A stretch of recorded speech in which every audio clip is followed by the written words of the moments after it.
Good evening. My name is Tylar Phillips. I am a 22-year-old graduate student at the University of North Texas in Denton, Texas. I am from Marshall, Texas, and this is my story. I was originally diagnosed with rheumatoid arthritis when I was 9 years old. Prior to that, I was a gymnast, a competitive gymnast. I competed in power tumbling, double mini, and trampoline. I also played football, basketball, and softball, so I was always very, very active. In about the second grade, I got sick with an illness. I just thought I had the flu, but I got really, really, really sick. And I was a student who had perfect attendance. I was an honor roll student, and so I did not want to miss school. So I didn't miss school. Technically, I would come and leave at 10 o'clock because I was that student who wanted to have perfect attendance and get the AAA party award or whatever. So um, after that, I kind of never recovered. We thought it was a form of psoriasis. Well, we originally thought it was eczema. Then we thought it was a form of psoriasis that showed up on my skin. Um, I had white patches all over my skin, and kids used to tease me a lot, and so I told them that I was a Dalmatian, and they believed me. I just told them that I was black with white spots, and they believed me. So I just made it cute, and that was my way of dealing with it. Um, I remember always being really sick and always being really weak, and so in the fourth grade, I began going back and forth to Children's Hospital. I was still very active in competing in gymnastics, but it was getting harder for me to compete. And I was not really able to get through the day without taking Advil. I was taking Advil daily at 9 years old. And so I began going to Children's Hospital in Dallas in fourth and fifth grade, and they diagnosed me with juvenile rheumatoid arthritis. So I began taking steroids in the sixth grade. I stopped competing in gymnastics. I got out of basketball. It was my first year since first grade that I didn't play basketball. I pretty much stopped everything physical. I started losing my hair. I started gaining a lot of weight. My skin started reacting really bad again because not only was it the illness that I was dealing with, it was also puberty. So I had really bad acne for a point in time. But as far as pre-diagnosis, I've always, my whole life, I've been sick. I've been closely monitored. I've had regular doctor's appointments. I've gone to specialists regularly. This has pretty much always been my life. A lot of people didn't know. I had a handicap sticker, and they thought that it was a joke. Even when I got to high school, people didn't know that I had rheumatoid arthritis. They knew that I would take medicine sometimes, or that sometimes I would kind of sit out from sports. I began doing sports again in the seventh grade when I got to junior high. And so my friends knew that I would sit out, but they didn't really understand why. And I didn't really feel compelled to tell them why. I didn't feel like I needed to explain anything. But so steroids became a regular part of my life from sixth grade on up until college because I was always active. I skipped a year of sports, sixth grade, started back seventh grade, eighth grade. I ran track in seventh and eighth grade, and my doctor eventually pulled me out. I also played competitive volleyball. I was really good in sports, and my doctor pulled me out. So I begged him to allow me to do competitive cheer. High school cheer first. And he agreed, but he said that if I had any more spells in high school, I was done. And so I got to the point where I wouldn't really complain and I wouldn't say anything. And I would have these periods where I would completely shut down, my body would completely shut down because I didn't want to complain. I didn't want to tell my mom that I wasn't feeling well. And I would end up in the hospital, or I would end up having to get a steroid shot. I was getting them at the time it was cortisone, so it was I could only get them every 3 months, I believe, or every 3 or 4 months, and so I was getting them 3 or 4 times a year.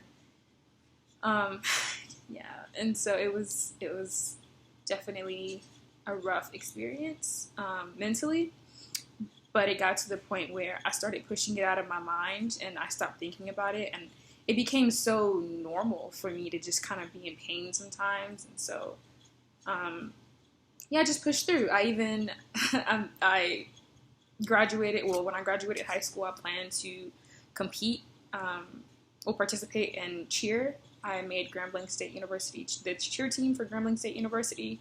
But immediately after, about 2 weeks later, I was offered a full speech and debate scholarship at Wiley College. I also competed on the debate team in high school. And so it was free. So I took that. And that was pretty much the end of me being active. School became about academics and keeping up with my debate requirements, my forensics requirements.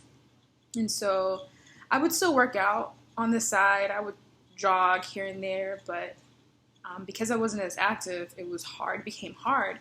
But because I had kind of trained myself to believe that I could just push through, I literally started doing that to the point where I was running my body completely down. I was very, very active in college.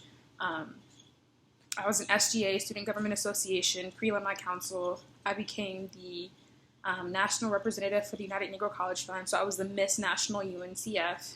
Representing all 37 member institutions, 37 at the time, member institutions. I joined a sorority. I became a member of Alpha Kappa Alpha Sorority Incorporated.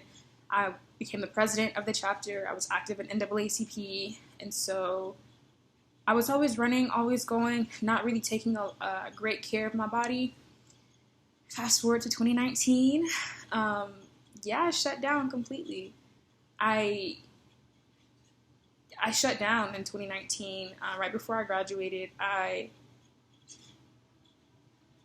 had to have, I didn't understand what was going on. I just knew that I was more tired. I was tired more often. I didn't have energy in me anymore. And I just thought I was being lazy. Like, I just kept telling myself, well, you're just being lazy. You need to get up. You need to keep going.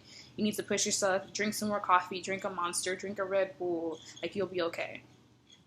I showed up at my brother's wedding the week before my graduation on a cane, and I was furious because I had bought some really cute new heels, and I couldn't wear them because I had this extreme pain in my back. And so I was literally on a cane in like these itty bitty kitten heels at my brother's wedding. So like I was super nervous about graduation. I ended up just wearing a wedge because I was still in pain, and I had a cortisone shot the week of my graduation, so that kind of helped me out a little bit. I graduated. I noticed this summer after graduation, 2019, I started getting these really bad bruises. My mom was like super nervous, like, because I had just started kind of dating a new guy, and mom was just like, what is this? Like, why are you so bruised up? And I was trying to assure her like nothing was going on, but I just kept getting bruises, and I knew that I had RA at a time, but one of my specialists told me that they weren't seeing it anymore when they did a blood sample in about July 2019. And so I was just like, well, maybe I just grew out of it. Again, I'm telling myself that I was just being lazy. Like, it was just this thing in my head where I was just being lazy and that I wasn't trying hard enough. Even though I had all this stuff going on and I had made all of these accomplishments, I still kept telling myself that I was being very lazy. So I moved to Denton, graduated in May, spent the summer kind of working, traveling, enjoying my last little free summer. And I moved to Denton in August of 2019. And it was very hard. Now, I lived on the 3rd floor, but it was also, the climate is different here. It's still Texas, but it's colder. Like, the winters are colder. It's not as humid. It's not a dry heat. It's chilly. It actually snows here sometimes. Even when it doesn't snow in Dallas, it'll snow here. And so it was rough. But in October of 2019, I went to a wedding. And I was with my boyfriend, and we were driving home. And I started feeling like really sick. Like, I thought maybe it might have been a stomach bug initially. And then I thought maybe it was, I remember thinking, oh my gosh, I hope this is not the flu. Like, it was almost midterm season. And I was like, I don't really have time to be sick right now. And so I was just like, I hope that I don't have the flu. Took some Mucinex. Then I thought maybe I had food poisoning from Golden Chick, I remember. because I was scared to eat Golden Shake anymore after that. And that was not it. That night, I was in really bad pain. It felt like I had the flu. My body was just aching. This was October 19th, 2019. It was just aching really, really bad, and I don't complain a lot, but I woke my boyfriend up, and I was home that weekend because my friend got married. And I was just like, I feel horrible. And it got to the point where, like, I started crying. I went back to sleep. I woke up again at like 5 o'clock in the morning. I tried to go to the restroom. I still had this really bad ache in my body. Couldn't go to the restroom. I thought maybe I needed to throw up. I couldn't throw up. I was just in pain. And so he wraps me up in a blanket and takes me to the ER, to the emergency room. And then he calls my mom. He's like, we're at the emergency room. It had gotten like unbearable. So yeah, I would not have gone. My boyfriend actually made me go to the emergency room that night. And when I got there, the doctor's asking me about my medical history. And because in July, I was told that they weren't seeing the rheumatoid arthritis in my blood. For some reason, they weren't seeing that anymore. I didn't mention it. And so she runs all these tests, and I'm there for a long time. I went at like 5, and it was like 9 o'clock, and I was like, I literally remember saying at 9:45, at 10 o'clock, I'm leaving. Like, I've been here too long. No one's updating me. So then the nurse comes in like 5 minutes after I'd made up my mind that I was leaving. And she was like, why didn't you tell me about the RA? And I was like, well, because my doctor told me that he wasn't seeing it anymore. And she was like, well, has anyone ever talked to you about your platelets? And I was like, no, I didn't really know what that was. I took anatomy in 12th grade, but like, I don't remember anything about the blood other than I was occasionally anemic. And I knew that I had been on iron pills a couple of times throughout my life. Most of my life, I was on an iron pill. I was taking Integra at the time, Integra Plus. So she's like, your platelets are 33,000. Your platelets are supposed to be between 130,000 and 400,000. And I was at the point, almost to the point where they were going to hospitalize me. And so they gave me a dose of prednisone. That was my first dose of prednisone.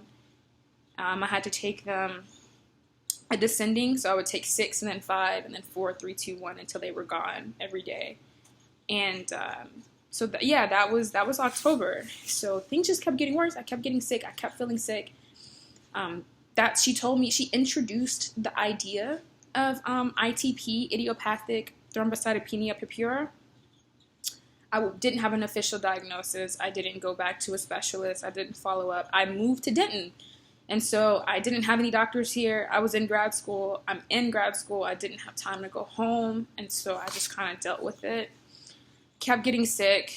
Got back on an iron pill. The prednisone kind of helped my platelets, but they didn't really help my platelets.